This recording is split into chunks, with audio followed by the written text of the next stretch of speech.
L'effet Éric Zemmour de l'entrée en campagne d'Éric Zemmour. Un chiffre, on va regarder à nouveau ce dernier sondage Kantar.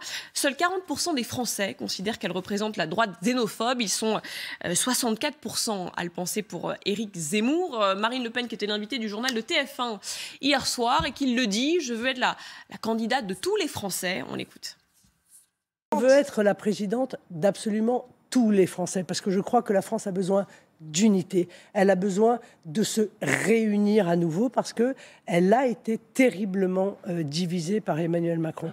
Si vous voulez, moi, je suis la candidate qui considère que les solutions se trouvent dans le peuple, et fondamentalement, elles se trouvent dans le peuple. Et que donc, à chaque fois que l'on cherche à contourner le peuple, ou qu'on cherche à le contraindre, ou à s'opposer à lui, comme l'a fait Emmanuel Macron, on court à l'échec. Alors là, bon, franchement, Laurent Alexandre, tout à l'heure, on a vu l'extrait il y a quelques minutes, elle reconnaît s'être trompée, j'ai fait des erreurs, etc. Les Français adorent ça. Adorent ça. Il faudrait presque s'excuser ou reconnaître ses erreurs, même si on n'en fait pas. Parce que ça, c'est très payant politiquement. Et là, lorsque je serai présidente, etc., on l'a dit... En l'occurrence, elle en a fait. Oui, c'est très subjectif. Elle l'admet elle-même. J'ai toujours trouvé que nous étions trop sévères avec elle sur le débat du second tour. Bien évidemment, Macron avait été meilleur qu'elle, mais ça s'était transformé en « elle a été abominablement nulle ». C'est pas vrai. Son propre camp. Mais re-regardez-le. Moi, je l'ai re-regardé, ce débat. Elle est moins bonne que Macron, mais enfin, elle n'est pas catastrophique comme les gens le disent. Pas d'accord avec ça, Yves. Non, je suis pas d'accord, parce que... Non, elle le reconnaît elle-même, d'ailleurs. Oui, mais elle le reconnaît, elle est obligée, là, maintenant. On va pas tortiller, elle n'a pas d'argument. Elle n'a pas d'argument, elle est prise en faute. C'est pas vrai, sur la sécurité. Elle le met en difficulté sur la sécurité. Sur plusieurs sujets, elle est prise en faute, elle n'a pas les arguments. Oui, non, mais je ne parle pas idéologiquement. Elle avait décrypté le personnage de Macron. Je ne parle pas idéologiquement. La politique, c'est l'art du moment. Non, mais elle n'a pas été bonne. Elle n'a pas été bonne. Macron n'avait pas de bilan, et donc on ne pouvait pas comparer quand elle dit vous êtes... Elle n'a pas de bilan. Mais lui non plus. Elle non plus, elle n'a pas de bilan. Non, elle n'a pas été bonne du tout. Et les critiques, alors autant, je ne suis pas du tout d'accord sur les critiques qui peuvent pleuvoir sur elle depuis des années et des années en temps normal. Moi, j'ai jamais considéré, il y en a beaucoup qui vous disent tel père, telle fille, tel père, telle fille, ce qui est absolument faux, archi faux. En revanche, sur le débat, je suis désolé, il n'y a pas à tortiller. Sur le débat, elle est pas bonne du tout. Je ne suis pas d'accord. Je la trouve plus mauvaise que Macron, bien sûr, mais je ne trouve pas qu'elle ait fait une prestation absolument cataclysmique comme on le dit aujourd'hui. Laurent Alexandre, bon, peu importe. Laurent Alexandre, qui gagne ce match entre Zemmour et Marine Le Pen, là, maintenant? Il n'y a pas photo. Dans les sondages, Marine Le Pen a réussi la reconquête. Parce que la vraie reconquête, c'est pas la reconquête de Zemmour, le nom de son parti. C'est le fait que Marine Le Pen est repassée devant tout le monde et qu'elle est aujourd'hui plusieurs points devant Zemmour. On voit bien que Zemmour s'est enfermé dans une logique ultra-réactionnaire. Il est entouré de tous les troisièmes couteaux d'extrême droite. Il a récupéré les boutins, les poissons, tous les ultra-réactionnaires. À côté de tout ça, le trio que forment Philippe Ollivier, l'excellent Bardella et puis Marine Le Pen semble moderne et centriste. Et donc, en termes d'image, aujourd'hui, il y a une grande victoire de Marine Le Pen. On la donnait il y a 3 mois totalement perdante, quand Zemmour a tutoyé les 19%. Et elle a eu raison d'être sereine. Elle a redressé la barre sur un positionnement plus moderne, beaucoup moins réactionnaire que Zemmour. Et Zemmour, aujourd'hui, on voit bien, ses troupes sont en train de paniquer, il est en train de perdre pied. Peut-être qu'il va se redresser partiellement, mais en tout cas, mi-janvier 2022, le redressement de Marine Le Pen est l'événement politique de l'année 2022. C'est un sondage quotidien, et je vous fais réagir derrière. Sondage quotidien, effectivement, qui confirme un peu ce que vous dites. Emmanuel Macron qui reste loin devant à 24,5%. Marine Le Pen en deuxième position qui prend 1 point, 17%, suivi de Valérie Pécresse. Ça se joue toujours entre Le Pen et Pécresse, en fait. Qui la talonne. Justement, Philippe Ollivier, quand même une petite réaction face à ça. Effectivement, elle a adouci son image.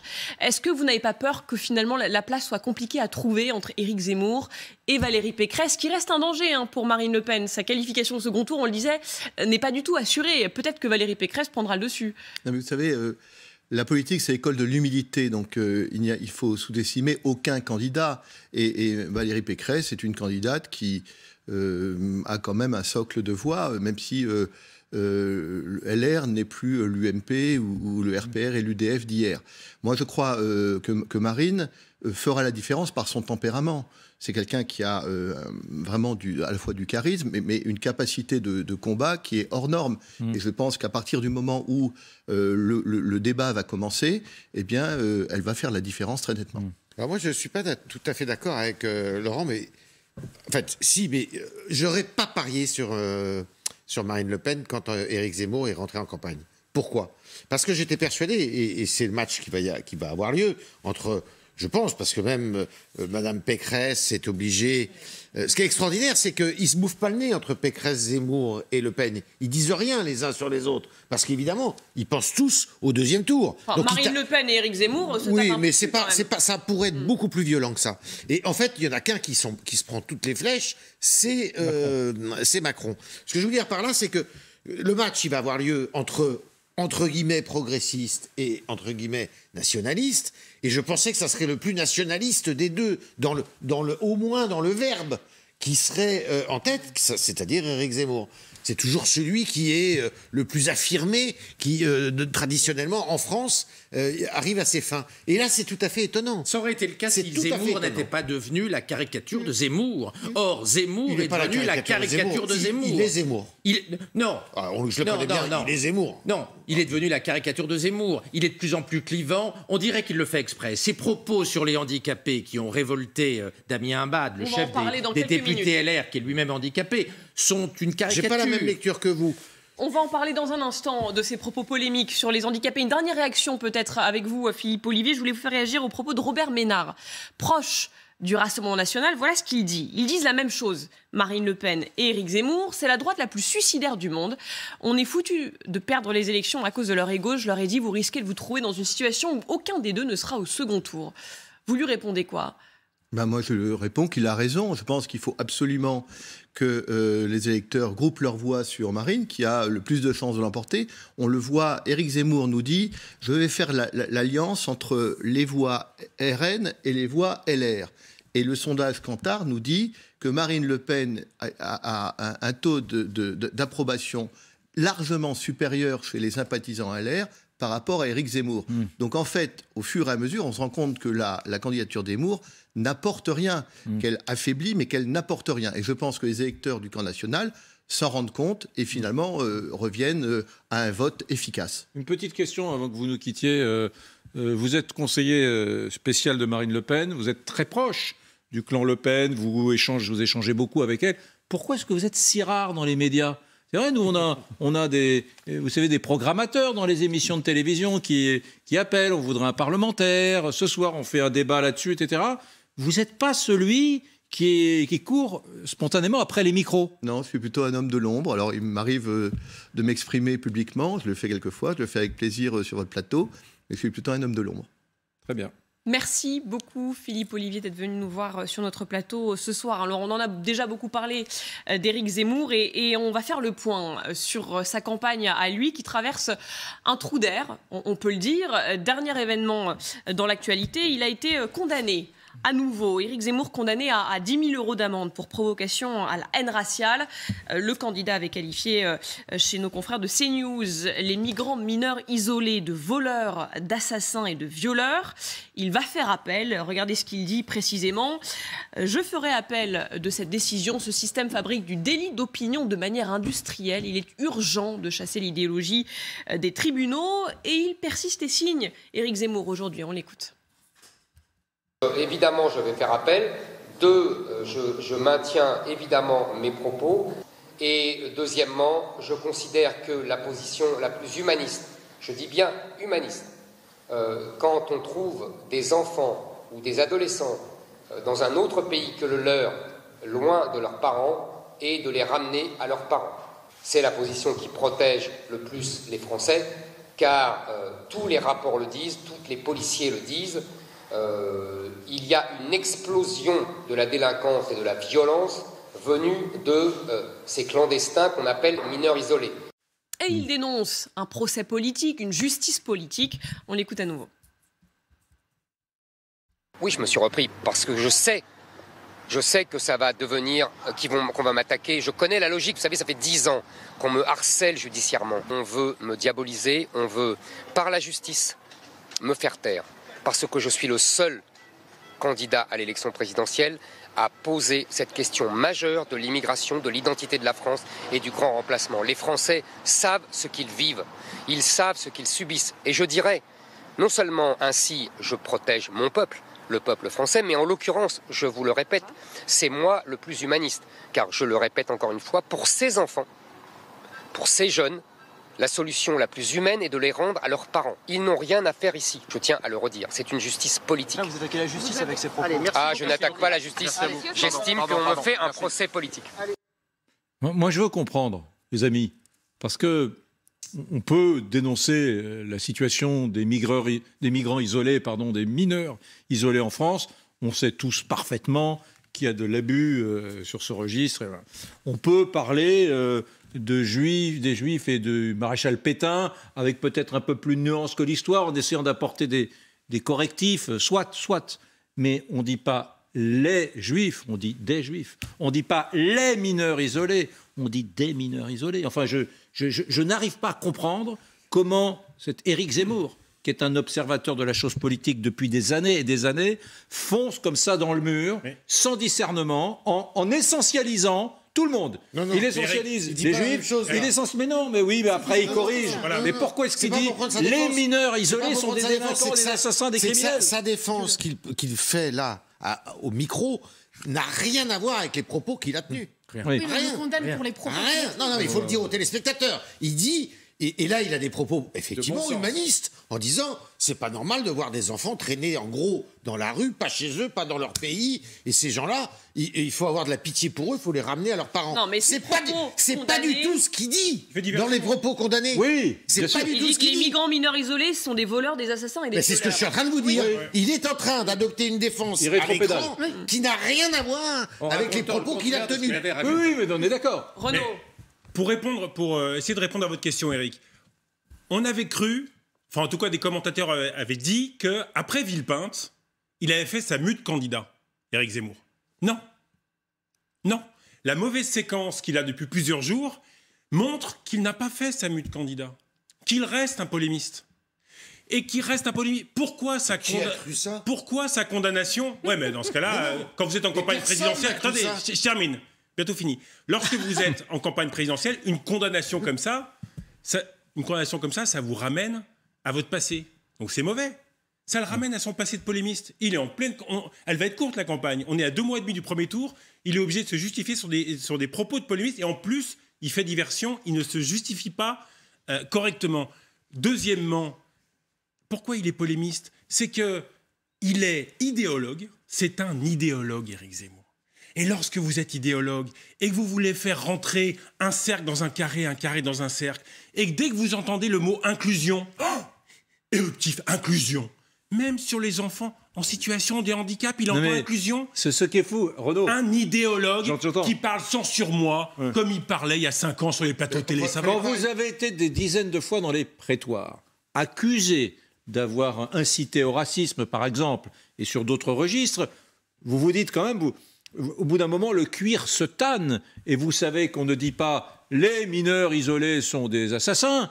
Et si on veut vraiment aller sur ce terrain, on dit il y a beaucoup de criminels parmi ces mineurs isolés. Déjà, c'est plus acceptable en termes de débat. Mais pourquoi est-ce qu'il ne le fait jamais? Parce qu'il essentialise. On précise que ça, quand même, il l'a dit quand il n'était pas candidat. Bien sûr. On précise. Il aurait dû. Je ne comprends pas votre débat là. Ah mais j'arrive pas à comprendre. Il est condamné pour des propos qu'il a tenus il y a plusieurs mois, où il essentialise effectivement. Et là, il est en train de vous dire justement, là, il est en train de faire amende honorable là, ce soir. C'est ça que je ne comprends pas dans votre débat. Il est en train de vous dire, ces gamins, il parle plus d'assassin, il parle plus de tueur. Mais il ne regrette pas ses propos. C'est une justice politique. Il ne regrette pas ses propos. C'est une justice politique. Il ne regrette pas ses propos. Vous avez raison.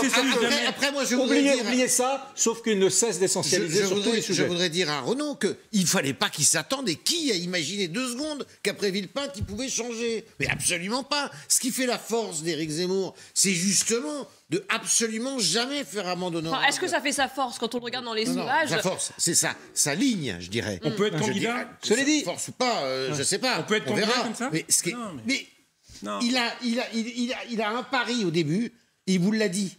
Et il ne le changera pas. Il dit, moi, je dis ce que je pense. Entièrement d'accord. Et c'est là-dessus qu'il veut capitaliser. Vous pensez que vous pouvez élargir ? Je dis pas, je dis. Non, on parle politique. Je parle pour lui. Non, mais on le connaît. Je parle pour lui. On le connaît, et lui, il vous dit, je veux montrer que je pense ce que je dis et je ne changerai pas. Que ça soit que j'ai tort ou raison. Mais quand ça choque même son entourage, une partie de son entourage, Yves. Regardez, comment vous faites campagne ? Je voudrais que vous commentiez cela, Rachel Binas. Je vais vous montrer tout à l'heure chez Routel Krief. 2 avocats se sont affrontés, ceux qui s'étaient affrontés dans le prétoire il y a quelques jours à propos d'Éric Zemmour, l'avocat des SOS Racisme, Patrick Klugman, et puis l'avocat d'Éric Zemmour, Maître Pardo. Et en les écoutant, se pose la question de la décision politique des magistrats. Regardez. Qu'est-ce qui fait que cette décision est une décision politique ? D'abord, c'est les poursuites. Voilà que Éric Zemmour parle des mineurs isolés. Vous m'accorderez que les mineurs isolés sont ni une race, ni une ethnie, ni une nation. Et on va le poursuivre. Sur quoi ? Sur la haine raciale. Le jugement n'a pas jugé Éric Zemmour sur les mots qu'il a dit sur les mineurs isolés. Il a jugé Éric Zemmour sur la projection de ce que l'on pense qu'il pense. Ce sur quoi Éric Zemmour est condamné, c'est pas de savoir si un mineur est une catégorie spécifique de l'espèce humaine. Il y a un moment donné où Zemmour dit « les étrangers ». Tous les étrangers, et il est arrêté par une journaliste qui s'appelle Christine Kelly, qui lui dit tous, il dit tous sont voleurs, menteurs, assassins. Et le tribunal a simplement constaté que derrière les propos d'Éric Zemmour, il y avait une mise en cause indistincte de l'immigration assimilée à la criminalité. Intéressant ce débat. Hein. Attention, il n'a jamais attaqué une race, nous dit Pardo. Oui. Mais c'est le cas. Mineur isolé, migrant n'est pas une race ni une religion. Quand on vous demande d'où vous venez, vous ne dites pas je viens de mineur isolé migrant. Donc en effet, il y a comme ça, on tend à tordre un petit peu les catégories juridiques. En effet, il y a une judiciarisation des opinions. Ça ne touche pas qu'Éric Zemmour. Alors, on sait qu'il aime l'habit de martyr, mais il n'est pas le seul. Souvenez-vous de l'historien Bensoussan qui avait été poursuivi mais relaxé pour ses propos sur l'antisémitisme et l'islam. Natacha Polony, aujourd'hui, qui est poursuivie parce qu'elle a simplement affirmé en 2018 sur France Inter que dans le cadre du génocide rwandais, dans le cadre des dirigeants notamment, il y avait des salauds, je cite, des 2 côtés. Elle est poursuivie pour ça. Donc, en effet, il y a cette espèce d'extension du domaine de la condamnation et cette hypersensibilité à l'égard des opinions. Là, ça va quelque part, ça sert un petit peu l'image de Zemmour. Regardez, je suis une victime. En effet, on s'en prend à moi. Mais cet argument, on l'entend toujours. L'argument de la justice politique, on l'a entendu tellement de fois. Mais il est, en effet, mais parce que la 17e chambre l'est énormément. La 17e, c'est une chambre aussi où alors, ça peut être politique au sens noble du terme, mais qui est soumise à une interprétation extrêmement forte. Et vous savez, c'était Anastasia Colosimo qui disait, l'essayiste, que ce n'est pas parce que, je paraphrase, mais vous gommez une opinion que vous la faites disparaître. Et ça, c'est quelque chose qu'il faut quand même garder à l'esprit. Ce n'est pas parce que vous allez sanctionner une opinion qu'elle disparaît pour autant. Et on observe qu'un certain nombre d'associations, dans certains procès, quand même, il faut compter, il y en a une trentaine parfois, une trentaine d'associations qui se portent partie civile, surfent, parfois même sans s'en rendre compte, sur ce genre de polémique qui pourrait se régler pas forcément au tribunal, mais simplement dans le débat public, tout simplement. On est en ligne avec Denis Silslik, vous êtes responsable des parrainages pour Reconquête. Merci de nous accorder un peu de votre temps ce soir. Éric Zemmour, déjà condamné à 2 reprises, une 3e fois, donc aujourd'hui, pour provocation à la haine. Est-ce que ça commence pas à faire un peu beaucoup pour quelqu'un qui veut être président, qui aspire à être président de la République ? Bonsoir, merci de m'avoir invité. Écoutez, je ne voudrais pas reprendre le bandeau qui est le vôtre actuellement, Zemmour condamné, une justice politique, mais je trouve que cette condamnation, il n'y a rien qui va, que ce soit sur le fond ou que ce soit sur la forme. Sur la forme, on peut s'interroger d'une condamnation qui intervient à 3 mois d'une élection présidentielle dans laquelle le parquet s'est auto-saisi, ce qui est relativement rare, il faut quand même le rappeler.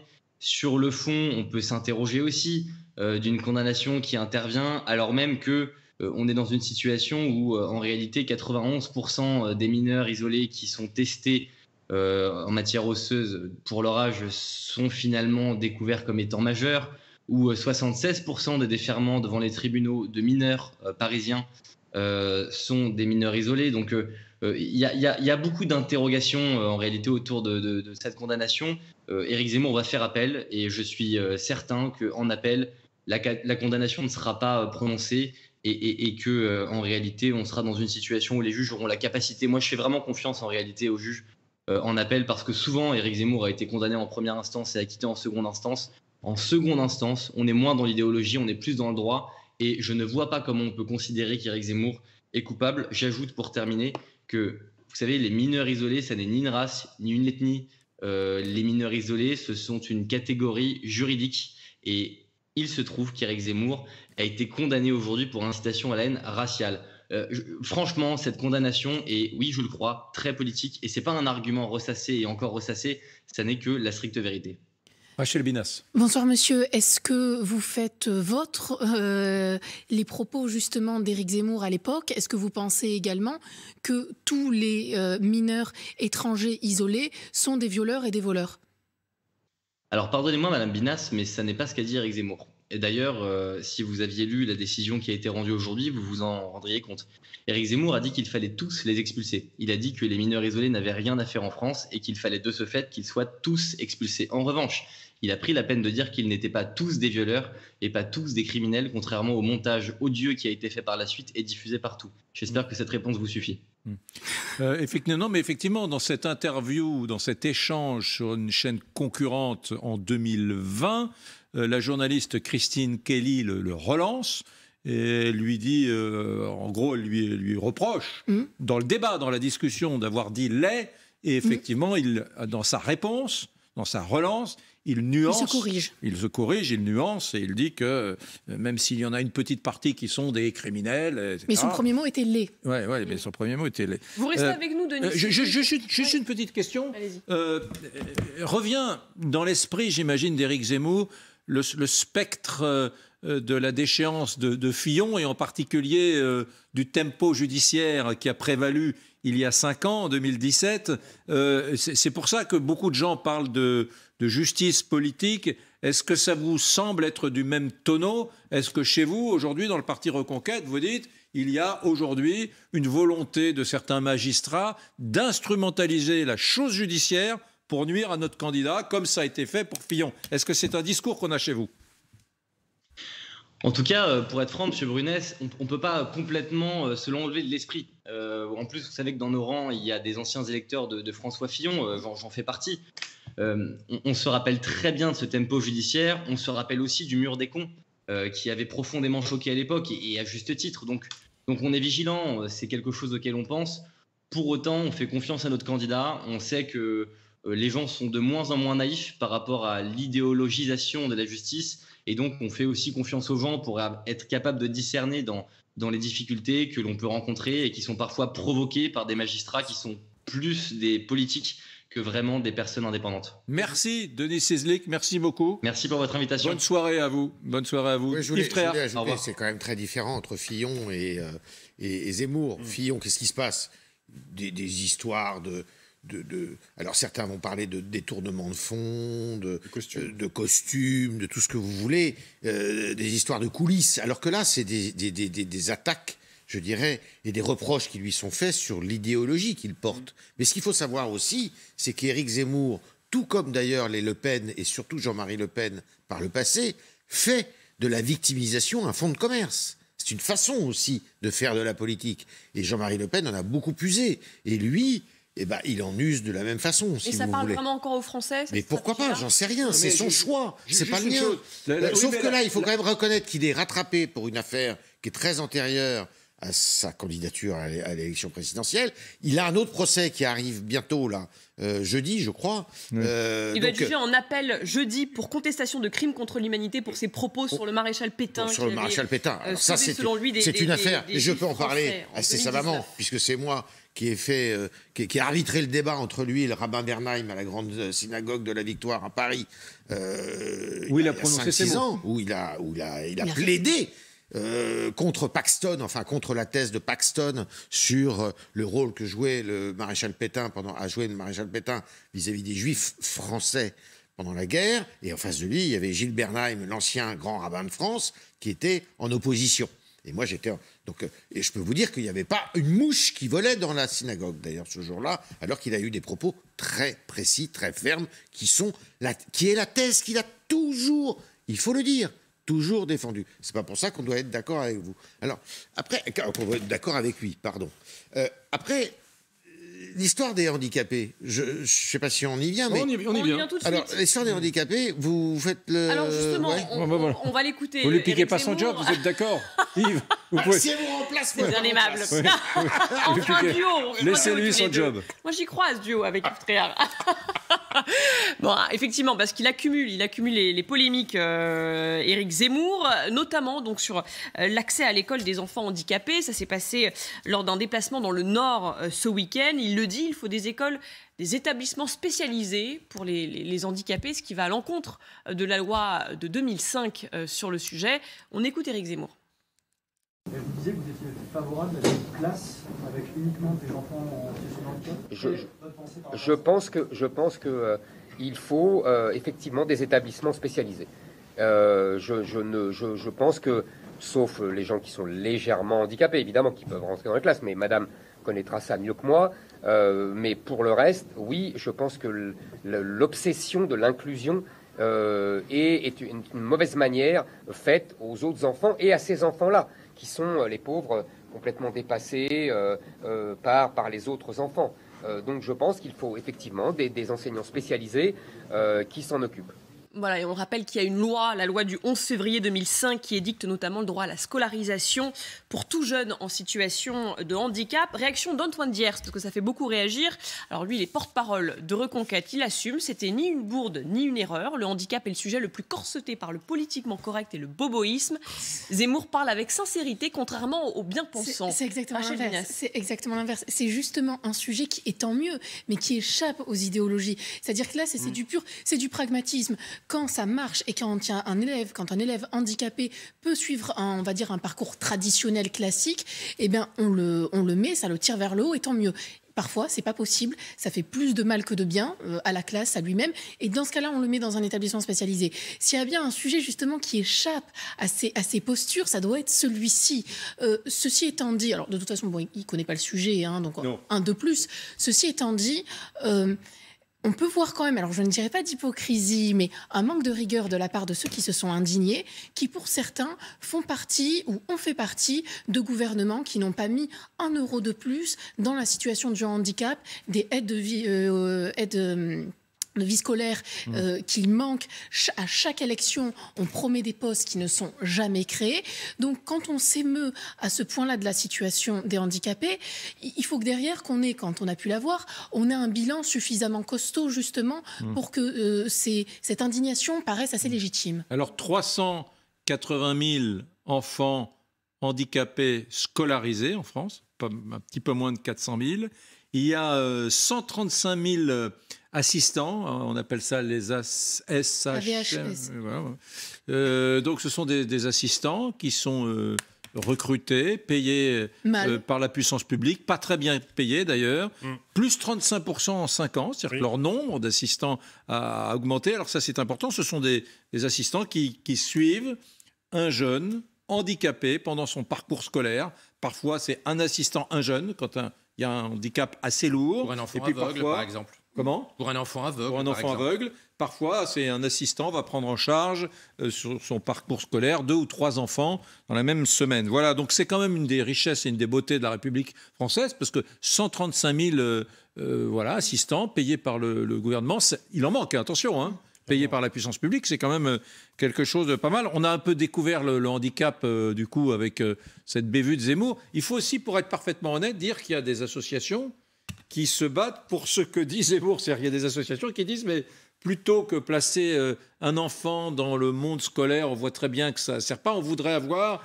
des établissements spécialisés, je pense notamment pour le grand handicap. Il y en a. Voilà, pour le grand handicap. Mais ils le sont. Ils le sont, c'est là où ils ne connaissent pas... Les enfants porteurs d'un grand handicap ne sont pas scolarisés dans les écoles traditionnelles. Mais c'est effectivement la grandeur du système scolaire en France d'essayer d'intégrer le plus d'enfants. Il y a un papier très bien qui a été fait dans Le Point par Tahar Ben Jelloul, qui révèle qu'il a un enfant trisomique au grand public et qui s'oppose frontalement à ce qu'a dit, Zemmour et qui explique le parcours qu'avec sa femme il a eu pour intégrer et rendre la vie la plus normale possible à son enfant porteur d'une trisomie 21. De mon point de vue, c'est une énorme erreur. Le propos est obscène, nous dit Tahar Ben Jelloul, et je considère qu'il a raison. Ce que je trouve inquiétant, c'est que le porte-parole de Zemmour, au lieu de s'excuser de cette bévue... Directeur de campagne, pour être précis. Le directeur de campagne est allé encore un peu plus loin et a dit que c'est une preuve de bien-pensance boboïste d'avoir l'obsession de l'inclusion. Non, l'obsession de l'inclusion pour les enfants handicapés, c'est une bonne chose. Ça ne veut pas dire que 100% des enfants handicapés vont être dans des classes normales, mais que tous ceux qui le peuvent vont être accompagnés avec une tierce personne. Et je ne vois pas au nom de quoi un enfant aveugle devrait être mis dans une école spécialisée, séparé de ses camarades. Là, il y a une faute morale. Je ne comprends pas que Zemmour s'enfonce dans des propos qui objectivement sont obscènes et sont un peu dégoûtants sur le plan moral. Une vidéo YouTube il a essayé de s'expliquer. Voilà, il a dit, ça c'était samedi soir, qu'il défendait la liberté de choix des familles et souhaitait renforcer les solutions alternatives à l'école. Yves, il a sous-estimé la sensibilité d'un tel sujet. Il peut nous raconter n'importe quoi. Ce que je peux vous dire, c'est qu'il ne connaît pas le sujet, comme beaucoup de Français d'ailleurs. Il ne connaît pas du tout le sujet. Et je pense qu'il a un regard sur ce sujet qui est un regard des années 50 ou 60, quand on ne savait vraiment pas comment traiter justement le handicap en France. Et il se trouve qu'il y a beaucoup de Français, et c'est toute la beauté justement de ce pays, de se dire que ce n'est pas en les mettant à côté qu'on les aidera, c'est justement en les mettant avec. C'était tout le pari. Mais c'est un pari qui est énorme, parce que c'est un pari qui coûte, qui est pas sûr de réussir, qui coûte cher, qui suppose aussi une harmonie de toute la communauté nationale, vous voyez. Et tout ça, c'est des paris. Et c'est un pari qui est magnifique, puisqu'il est réussi très souvent. Je vous rappelle qu'il y a des pays qui font encore beaucoup mieux que nous. Vous allez aux États-Unis pour notamment tout ce qui concerne... alors, ce n'est pas des handicapés, je sais, on va me faire le reproche, mais pour tout ce qui concerne l'autisme, par exemple, en France, on est très très loin du compte. On est très critiqué là-dessus, et très critiquable. En revanche, sur le handicap, d'autres handicaps, l'Allemagne est beaucoup mieux équipée que nous encore, vous voyez. Donc, je pense que ce qui se passe, c'est qu'il a parlé sans n'y connaître rien du tout. Sans prévoir. Et sans prévoir. Et je pense qu'il avait un schéma qui est un schéma en disant c'est mieux s'ils sont justement pris en charge à côté. Et c'est pas vrai. Mais le terme obsession de l'inclusion est interdit. Non, mais c'est là où... Voilà, c'est là ça, où... c'est vrai. Encore une fois, c'est là où le qualificatif d'idéologue pour Éric Zemmour prend toute sa force. C'est qu'il entend le mot inclusion, il pense au mot inclusion, réflexe. Toutes les inclusions sont mauvaises. Toutes les inclusions sont mauvaises, sans même avoir le filtre qu'on appelle le surmoi sur les enfants en situation de handicap. Deuxième point, quand on est candidat à la présidentielle, il demande la fin du politiquement correct. Mais on peut aussi demander la fin du manque de rigueur et de professionnalisme. On ne parle pas sans connaître... On n'est pas sorti de l'auberge. Non, mais on parle... Oui, mais enfin, il dit vouloir pas faire comme les autres. On ne parle pas sans connaître d'un sujet aussi grave. Troisièmement, juste un point technique, effectivement, la France fait des efforts depuis quelques années, notamment ça a commencé sous Nicolas Sarkozy, avec Luc Ferry. Luc Ferry a bataillé pour ça. Il a organisé, certains n'étaient pas d'accord sur le plan budgétaire, il a organisé un dîner avec Jacques Chirac. Jacques Chirac concerné par le handicap avec sa fille. Jacques Chirac qui a donné son poids et son argumentation à des budgétaires qui disaient tout ça va coûter cher. Et donc, à un moment donné, il faut une continuité des politiques publiques sur ce sujet, d'autant plus qu'effectivement, sur l'autisme lourd, par exemple, on a un retard incroyable. Le nombre de familles qui scolarisent leurs enfants en Belgique, À 15 km, 20 km, parce qu'ils sont beaucoup plus avancés que nous. Donc non, là, franchement... En Israël également. Tout ça n'est pas possible. Il y a quand même un truc qui est fascinant, les amis, c'est qu'à son corps défendant, une fois de plus, Zemmour, à travers ce qui est, tout le monde est d'accord, une bévue, hein, a mis un sujet sur la table. On n'a jamais autant parlé de handicap de façon aussi massive et saillante sur un délai assez court. Hein. Pourquoi est-ce que, je ne sais pas moi... Ce qui est dommage, c'est qu'on soit obligé de le faire sur le ton polémique. Et pourquoi est-ce que Mme Taubira... Parce que je peux vous dire qu'il y a une femme qui est au gouvernement qui s'appelle Mme Cluzel, qui malheureusement a fait beaucoup parler d'elle pour quelque chose qui n'a rien à voir avec le handicap, c'était les élections régionales en PACA, où elle était candidate pour la majorité présidentielle. Mais Mme Cluzel est une ministre, alors elle qui connaît parfaitement... Mais c'est pas le sujet.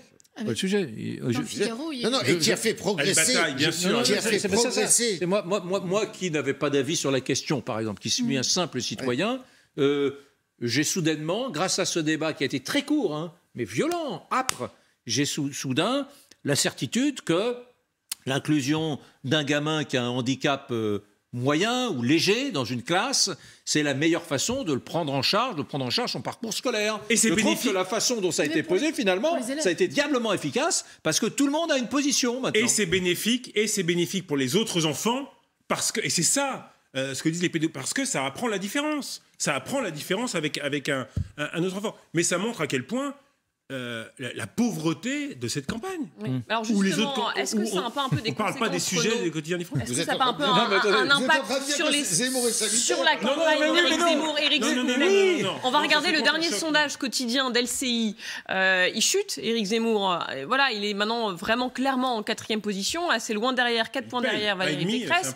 Il paye les conséquences de ces controverses, ces sujets polémiques à répétition. Non, le rolling depuis une semaine, il a toujours été dans ces eaux-là. Il n'a jamais été plus haut. La tendance est globalement quand même un peu à la baisse par rapport à quelques semaines. Il a perdu un petit point. Il a été toujours entre 12 et 13 sur ce rolling. Hein. Mais plafond de verre ou pas plafond de verre? Non mais attendez, vous pouvez pas élargir vos intentions de vote avec des séquences pareilles. C'est pas possible. Donc soit il fait une campagne électorale idéologique, et c'est sa campagne, c'est son truc, c'est, certains diraient, une catharsis.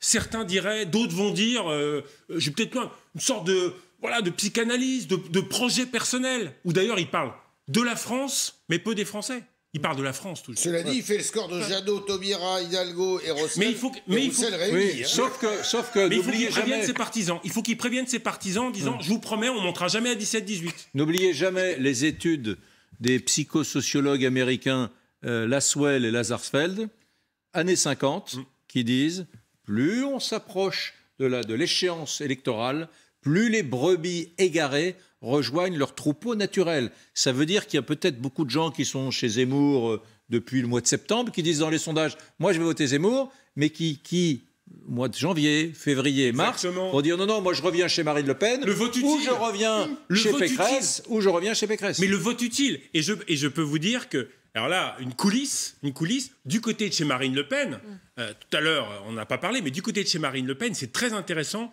On considère effectivement que si Éric Zemmour se dégonfle, eh bien, ça ne profitera pas forcément à Marine Le Pen.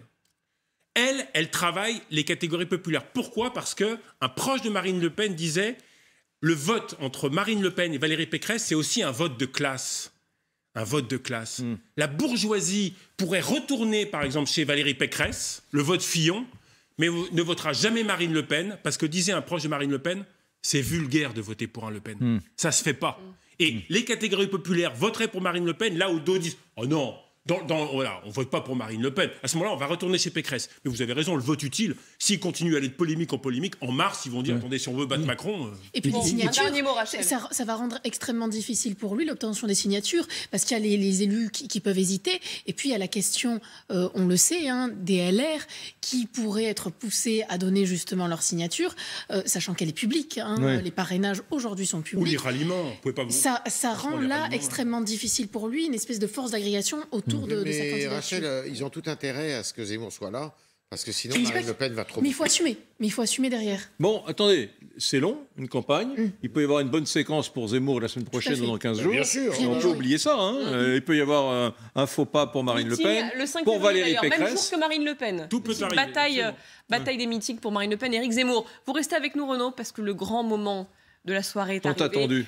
Tant attendu. Les indiscrets insomniaques tout de suite. On me dit que Barack Obama, Donald Trump, Emmanuel Macron, le Premier ministre espagnol également, comment s'appelle-t-il? Monsieur Sanchez. Monsieur Sanchez. Le président italien, le président de la République, comment il va s'appeler? Mattarella. Très bien. Vous continuez l'interrogatoire. Même Angela Merkel. C'est le grand taux, c'est le grand Même taux, Angela Merkel. ont appris le français. Pour pouvoir suivre vos indiscrets insomniaques. On me l'a dit aujourd'hui. Il y a une vérité dans ce que vous avez dit. Tous ceux que vous avez cités sont insomniaques. Ça, je peux vous le dire. Alors parfait, ils vont se régaler. Les indiscrets insomniaques. On ne dort pas quand on est au pouvoir. Il suffit que l'Algérie gagne la CAN et Zemmour, c'est bon. Et vous nous parlez, Renaud, de Jean-Michel Blanquer à Ibiza. Oui, alors on reparle effectivement de l'info ce soir qui est donnée par le site Mediapart, qui affirme, et le cabinet de Jean-Michel Blanquer n'a pas démenti, a dit que les faits étaient réels. Quel slip de bain il a passé ses vacances, quelques jours de vacances entre Noël. C'est après le conseil sanitaire. Il y a eu un conseil sanitaire le mercredi, je peux vous dire, et le jeudi, donc il s'est envolé pour Ibiza, et il est resté jusqu'au dimanche, veille de la rentrée, et il a donné son interview aux Parisiens le samedi sur le protocole sanitaire, et donc effectivement cette interview qu'attendaient les professeurs pour connaître leur protocole sanitaire, ils l'ont eu la veille de la rentrée, et donc effectivement ça fait jaser. Le gouvernement se serait évidemment passé de ce début de polémique, puisque Yannick Jadot, candidat à la présidentielle, ce soir réagit que la droite va pas manquer de réagir demain matin. J'imagine les matinales demain, j'imagine ce que certains dans l'opposition vont dire. Et Jean-Michel Blanquer, alors lui, il se serait vraiment bien passé de cette polémique. Comme disait un député qu'il aime bien, les emmerdes volent en escadrille. Et là, elles vont à toute vitesse, les escadrilles. Mais en même temps, en coulisses, certains députés disent « Ah oui, mais Jean-Michel Blanquer, ils imaginent que certains lui ont dit « Ibiza, c'est pas une très bonne idée. Ibiza, c'est quoi dans l'imaginaire collectif? On ne va pas à Ibiza pour bosser. Je sais pas, autour de la table. On y va pour faire la fête. Pour ceux qui y sont allés. Donc, j'imagine que certains... il a pris ses responsabilités. Il a pris ses responsabilités. Et tout se sait. Mais certains disent aussi, est-ce que c'est si grave finalement? Est-ce que c'est si grave finalement? Et le télétravail depuis Ibiza... Non, attendez. En plus, Julie, j'imagine que ça vient pas du camp d'en face, des oppositions, cette information. Ça vient du camp de la majorité. Il y a des gens qui ont intérêt à donner cette information. Elle n'arrive pas comme ça. N'empêche que dans l'imaginaire collectif, Ibiza, c'est aussi fort que les homards de François de Rugy. Non, ou les homards. Moi, je dirais plutôt, souvenez-vous, la canicule. Jean-François Mattei. Vous vous souvenez? Depuis sa propriété. Vous vous souvenez le dire en polo. En polo, le dire en pleine canicule. Qu'est-ce qui est arrivé à Jean-François Mattei? Mars 2004, ça c'était l'été 2003, août 2003, mars 2004, il est plus au ministère. Bon, pour Jean-Michel Blanquer, c'est moins grave, il reste 90 jours. Mais bon, conclusion, pour être ministre... Faut pas aller à Ibiza. Il faut pas aller à Ibiza, ou alors vous y allez l'été, vraiment, du 1er au 9 août, mais surtout, il faut du sens politique. Et dans ce gouvernement, dans ce quinquennat Macron, on a manqué souvent de sens politique. Le sens politique. Et ça, vous l'avez quand vous avez été élu, quand vous avez été maire. Mais il devrait l'avoir aussi, non? Ça fait des années maintenant. Mais non, ça fait 50 ans. Vous imaginez? Mais il y en a qui sont bons. Il y en a à qui il n'arrive pas grand-chose. S'il avait foiré sa rentrée depuis la Meurthe-et-Moselle, personne ne l'aurait ennuyé, Blanquer. La Normandie, 2 heures de Paris, 1 heure et demie. Bon, alors les Deux-Sèvres. Personne. On peut en faire des régions de magnifiques de France. On aurait eu de la compassion pour lui même. On aurait charité chrétienne. On a des appels là. On salue nos amis des. Ma mère vient des Deux-Sèvres. C'est vrai? Je suis sûre qu'elle nous écoute et qu'elle est blessée par vos propos, Éric. Et votre papa est anglais. Oui, exact. Et s'il y avait on en revient toujours à ça. Et s'il y avait une guerre contre l'Angleterre, quel camp choisiriez-vous? Mais je ne me prononce pas, Éric. Je vous l'ai déjà dit. Est-ce qu'elle est terminée la guerre de 100 ans, Julie? Bon allez, on revient en France. On parle donc d'Édouard Philippe. Édouard Philippe. Qui ne veut pas qu'on l'emmerde, c'est ça. Il veut pas qu'on l'emmerde. Alors bon, on peut dire maintenant des plateaux, des gros mots sur les plateaux. Hein. Oui. On a le feu vert qui vous savez. Hein. Donc, Édouard Philippe, il veut pas qu'on l'emmerde. Il dit ça à nos confrères de l'opinion.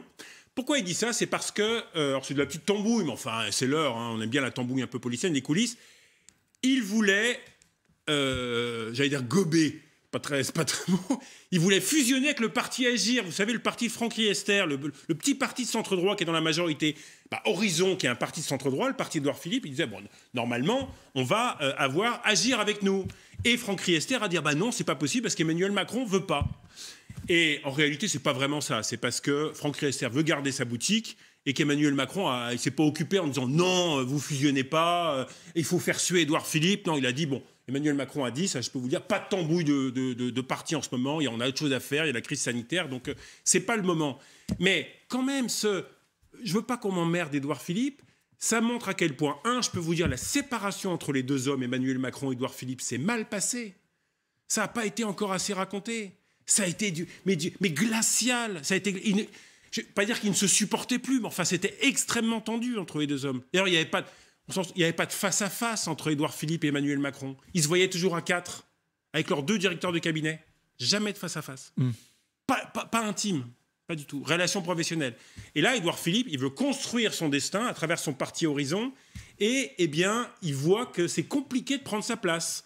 Parce qu'Emmanuel Macron, il lui fera pas de cadeau. Il veut pas l'ennuyer vraiment, mais il veut pas lui faire de cadeau pour pas que, s'il était réélu, qu'Édouard Philippe soit quelque sorte l'homme qui fait les majorités, celui qui, voilà, l'homme important. Dernier indiscret. Dernier indiscret. Parce qu'il y a des gens qui sont sur LCI depuis 21h15 et qui attendent le dernier indiscret de Renaud Pila. Je ne vais pas répéter en merde, mais Yannick Jadot et Jean-Luc Mélenchon en ont ras-le-bol. Ras-le-bol. Ras-le-bol de quoi? De la primaire populaire. Vous commencez à savoir ce que c'est la primaire populaire. C'est ces organisateurs d'une primaire avec des candidats à l'issue de leur plein gré. Ils veulent pas, notamment Jean-Luc Mélenchon et Yannick Jadot, être dans cette liste de la primaire. On aura les résultats fin janvier. Et le problème, c'est qu'Yannick Jadot, Anne Hidalgo n'y va plus, et Jadot et Mélenchon, ils ont été mis dans la liste alors qu'ils ne voulaient pas. Et ce soir, je peux vous dire, il y a 230 000 inscrits à cette primaire populaire. 230 000 inscrits. C'est beaucoup plus que la primaire à droite, c'est beaucoup plus que la primaire écolo, parce que moi, je considère, ça marchera. C'est une bêtise, cette primaire populaire, dans la mesure où vous pensez vraiment que les électeurs de Mélenchon voteraient pour Hidalgo ou Jadot, mais jamais. La politique, c'est pas de l'arithmétique, c'est de la dynamique. Vous ne parlez jamais de la candidate Charlotte Marchandise. Oui, Charlotte Marchandise, c'est une des stars. C'est une des stars de la primaire. Elle n'est pas médiatisée. Et Madame Marchandise, elle est contre l'économie de marché. Contre l'économie. Mais alors, j'ai pas reçu tout son programme. On en parlera quand vraiment on aura un programme détaillé. Mais et Jadot et Mélenchon suspectent même les artisans de la primaire populaire d'appeler des maires en disant ne parrainez pas, en tout cas donnez le moins possible de parrainage à Jean-Luc Mélenchon. Il y a eu une vidéo d'un des organisateurs de la primaire qui a été retirée depuis, où il dit mais bloquez les maires. Mais attendez, chez les Insoumis et chez Jadot, ils n'en peuvent plus. On verra fin janvier ce que donne la primaire populaire. Christiane Taubira, elle, espère gagner cette primaire populaire. Et elle peut la gagner. Ah bah oui, sociologiquement, elle peut la gagner. Mais tout ça se termine. Il y a 9 candidats à gauche, 9 candidats pour se partager 20%. 9 candidats pour 20%. Certaines mauvaises langues prétendent, je n'ai pas fait le calcul, Renaud, qu'il y aurait plus de candidats que d'électeurs. C'est à vérifier, hein. C'est à vérifier, j'utilise le conditionnel. Non, mais c'est la gauche, est, comme disait Cambadélis tout à l'heure sur LCI, elle n'est pas hors sol, elle est hors jeu. Elle est hors jeu pour cette présidentielle. Bien. Merci Renaud, merci à tous, merci, vous avez été divin ce soir, merci Docteur Laurent Alexandre, merci Rachel Binas, merci à la sublime et très compétente journaliste anglo-saxonne, car pour moi, vous demeurez une Britannique avant d'être française. Je l'assume pleinement. C'est pas vrai, vous êtes tellement français.